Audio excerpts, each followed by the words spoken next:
5 documents పెట్టుకోవాలి. Fitness certificate కావచ్చు, insurance and driver licence, RC, తర్వాత పర్మిట్, ఇవన్నీ ఒక 5 డాక్యుమెంట్స్ ఉండాలి. ప్లస్ డ్రైవింగ్ లైసెన్స్లో ట్రాన్స్పోర్ట్ అని ఒక కాలం మెన్షన్ చేసి ఉంటుంది, ఆ వెహికల్ లైసెన్స్ ఉండాలి.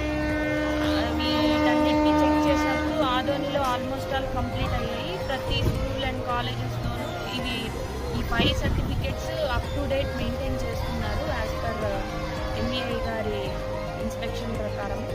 అండ్ మీ మీడియా తరఫు నుండి మా పోలీస్ వారు కానివ్వండి, ఆర్టీఏ వాళ్ళు కానివ్వండి ఇచ్చే సూచనలు ఏంటంటే, ప్రతి స్కూల్ అండ్ కాలేజెస్ వాళ్ళు పక్కాగా సర్టిఫికేట్స్ మెయింటైన్ చేస్తూ అండ్ డ్రైవర్స్ ప్రాపర్ యూనిఫామ్లో వాళ్ళు డ్రైవ్ చేయాలని, ఎవరైనా ఇది ఆటో వాళ్ళు కావచ్చు, బస్ డ్రైవర్స్ కావచ్చు, ఇంకా school vans and college vans కావచ్చు, ప్రాపర్ రూల్స్ పాటిస్తే ఎవరికి ఎటువంటి ఇబ్బంది ఉండదు. అట్ ది సేమ్ టైం మనకి రోడ్ యాక్సిడెంట్స్, అది ఫ్యాటల్ కావచ్చు, నాన్ ఫ్యాటల్ కావచ్చు, వీటన్నిటినీ తగ్గించిన వాళ్ళు అవుతాము.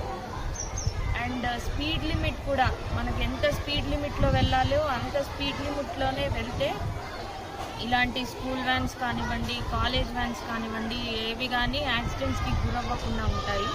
ప్రతి ఒక్కరూ ట్రాఫిక్ రూల్స్ని పాటిస్తే మాత్రం చాలా వరకు యాక్సిడెంట్స్ని మినిమైజ్ చేయొచ్చు. Thank you.